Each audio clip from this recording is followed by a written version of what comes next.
Bismillahirrahmanirrahim. Assalamualaikum warahmatullahi wabarakatuh. Perkenalkan, nama saya Pipi Trobiani dengan NPM 192153012.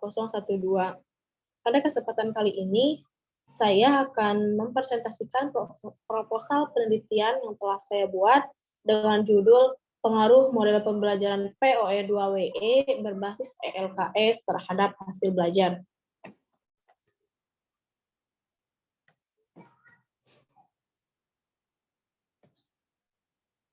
Adapun pembahasan pada presentasi kali ini, yang pertama yaitu latar belakang, kedua rumusan masalah, yang ketiga definisi operasional, yang keempat tujuan penelitian, yang kelima manfaat penelitian, yang keenam tinjauan teoritis, yang ketujuh hipotesis, dan yang terakhir yaitu prosedur penelitian.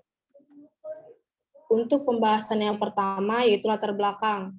Latar belakang dimulai dengan studi pendahuluan yang dilakukan di SMA Negeri 3 Tasikmalaya.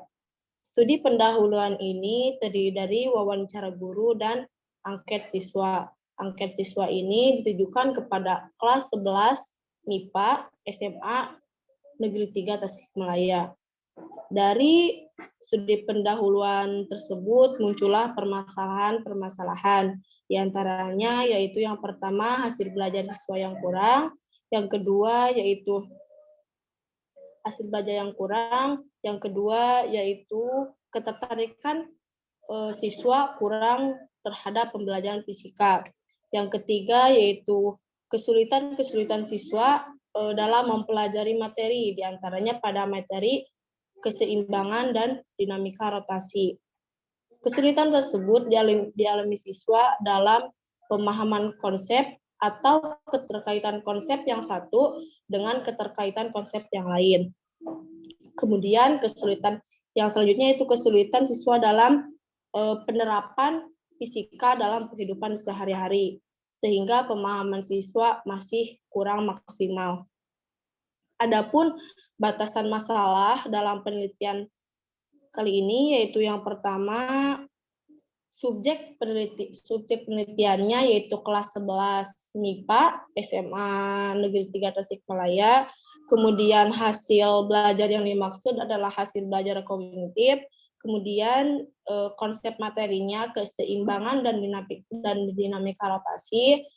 Dan untuk model yang digunakan adalah model POE2WE.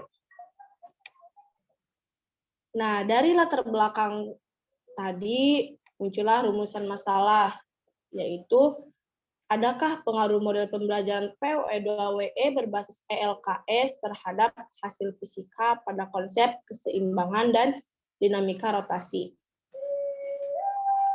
Untuk yang selanjutnya yaitu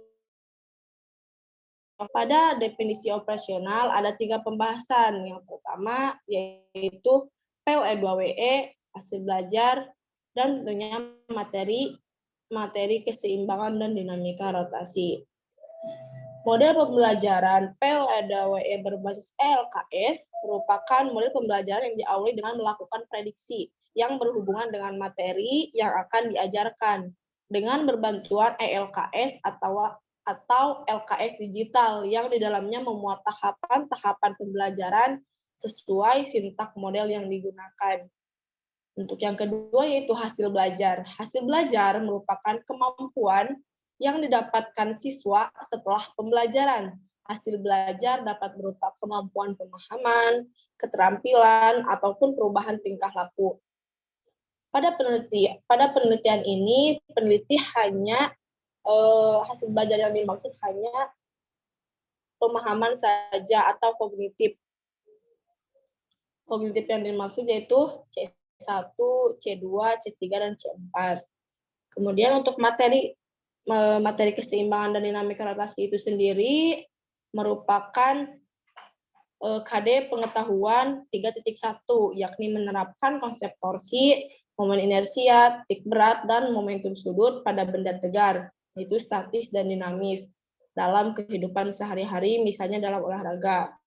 Selain itu, pada kompetensi dasar keterampilannya, yaitu 4.1, yakni membuat karya yang menerapkan konsep titik berat dan kesetimbangan benda tegar.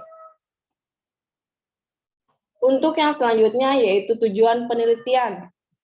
Sesuai dengan rumusan masalah yang diteliti, maka tujuan dari penelitian ini adalah untuk mengetahui pengaruh model pembelajaran POE2WE berbasis ELKS terhadap hasil belajar pada konsep seimbangan dan dinamika rotasi.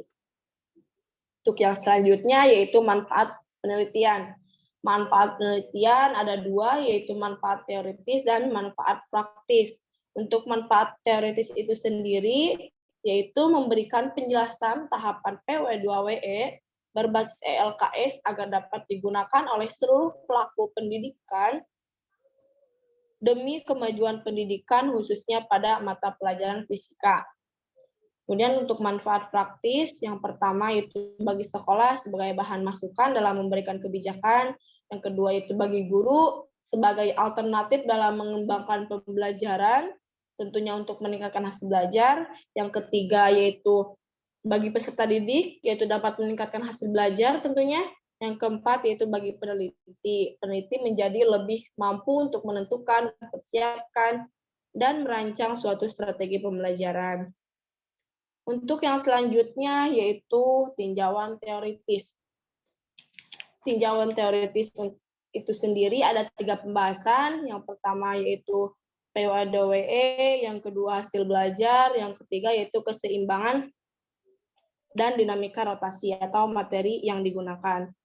Untuk yang pertama yaitu POE2WE. Definisi model POE2WE itu sendiri yaitu model POE2WE merupakan model pembelajaran yang dikembangkan untuk mengetahui pengetahuan siswa dengan menggunakan pendekatan konstruktivistik. Nah, adapun definisi LKS itu sendiri yaitu lembar-lembar kegiatan yang dilakukan siswa agar menemukan konsep.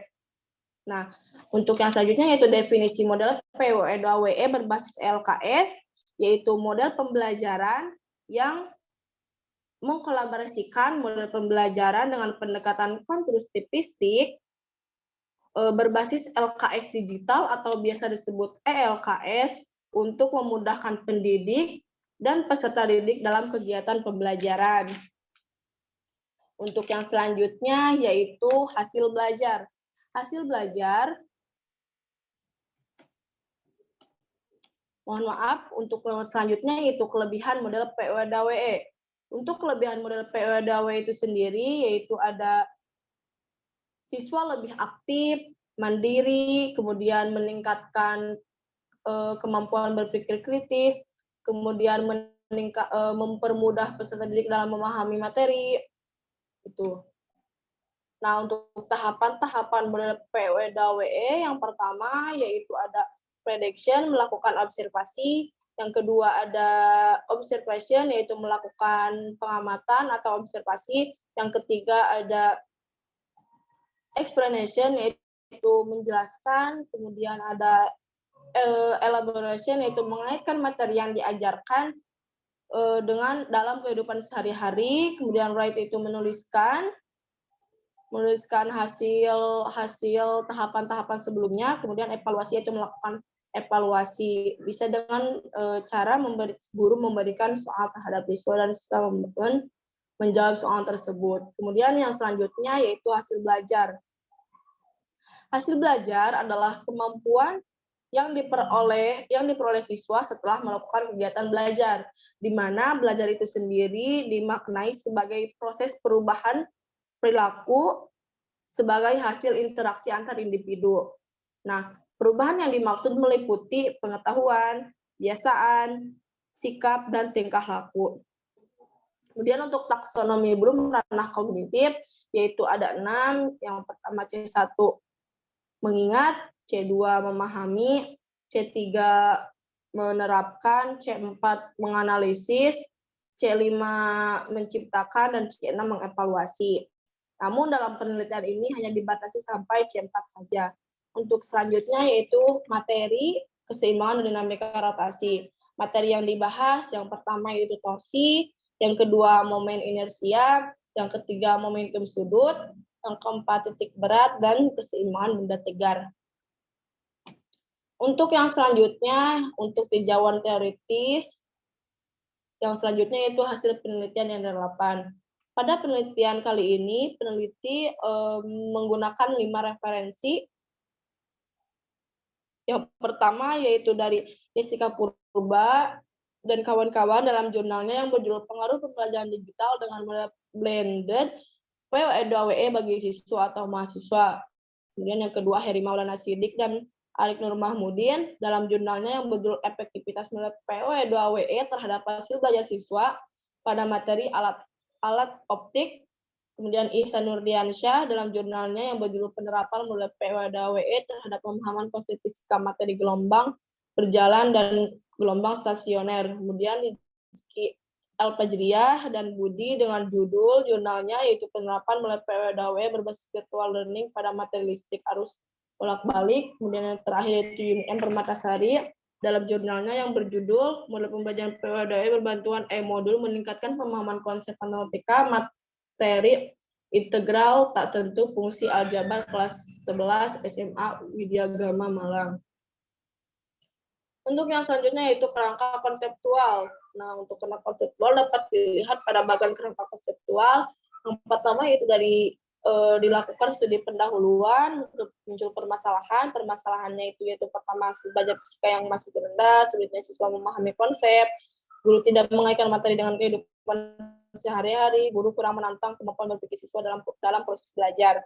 Kemudian dilakukan penerapan model PWE berbasis ELKS pada materi keseimbangan dan dinamika rotasi, kemudian dilakukan evaluasi belajar, dan tentunya diharapkan dapat meningkatkan hasil belajar.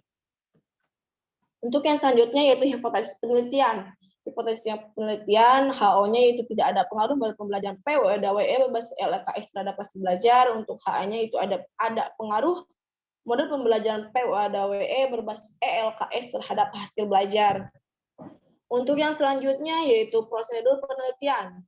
Prosedur penelitian itu terdiri dari yang pertama metode penelitian, variabel penelitian, desain penelitian, populasi dan sampel, teknik pengumpulan data, instrumen penelitian, teknik analisis data, langkah-langkah penelitian, serta waktu dan tempat penelitian. Untuk yang pertama yaitu metode penelitian. Metode yang digunakan dalam penelitian ini adalah metode kuasi eksperimen. Kemudian untuk yang kedua yaitu variabel penelitian. Variabel penelitian yaitu terdiri dari variabel bebas dan variabel terikat.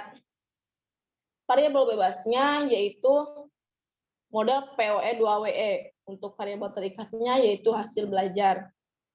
Untuk desain penelitian yaitu pretest, posttest, control group design. Kemudian untuk populasi dan sampel, populasinya itu seluruh siswa kelas 11 MIPA SMA Negeri 3 Tasikmalaya, dan untuk sampelnya yaitu menggunakan teknik cluster, sampel yang secara acak. Kemudian untuk teknik pengumpulan datanya yaitu pengumpulan data tes. Untuk instrumen penelitiannya yaitu tes hasil belajar kognitif dari C1 sampai C4. Nah, ini merupakan tabel populasi penelitian yaitu dari kelas 11 MIPA 1 sampai 11 MIPA 8 dengan total peserta didik keseluruhannya yaitu 288 siswa dengan tiap kelas 36 siswa. Untuk desain penelitiannya ini merupakan desain penelitian yang tadi yang gambaran tabelnya. Desain penelitian pretest, posttest, control group. Untuk instrumen penelitian, nah untuk ini instrumen penelitian kisi-kisinya. Nah, kemudian untuk yang selanjutnya yaitu teknik analisis data. Untuk teknik analisis data yang dilakukan, yang pertama ada uji coba instrumen, ada uji prasyarat, dan ada uji hipotesis. Untuk yang selanjutnya itu langkah-langkah Penelitian. Untuk langkah-langkah penelitian ada 3 tahapan. Yang pertama itu tahap persiapan, yang kedua tahap pelaksanaan, yang ketiga tahap akhir. Untuk yang terakhir yaitu waktu dan tempat penelitian. Untuk waktu direncanakan selama waktu penelitian direncanakan yaitu dalam waktu rentang 8 bulan. Untuk yang selanjutnya yaitu tempatnya dilakukan penelitian ini adalah di SMA Negeri 3 Tasikmalaya. Nah, ini merupakan bagian langkah-langkah penelitian. Untuk yang pertama itu tahap persiapan.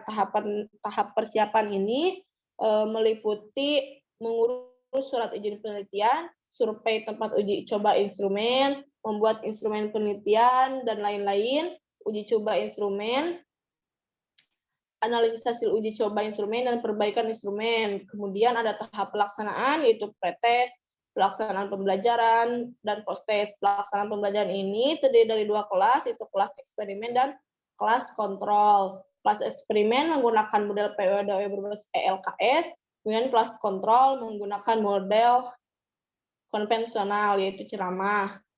Kemudian untuk tahap akhir, yaitu meliputi analisis data, hasil penelitian, dan kesimpulan. Nah, mungkin itu saja yang dapat saya sampaikan. Mohon maaf bila ada kata-kata yang kurang dipahami atau ada salah kata. Kurang lebihnya mohon maaf. Billahi taufiq wal hidayah. Wassalamualaikum warahmatullahi wabarakatuh.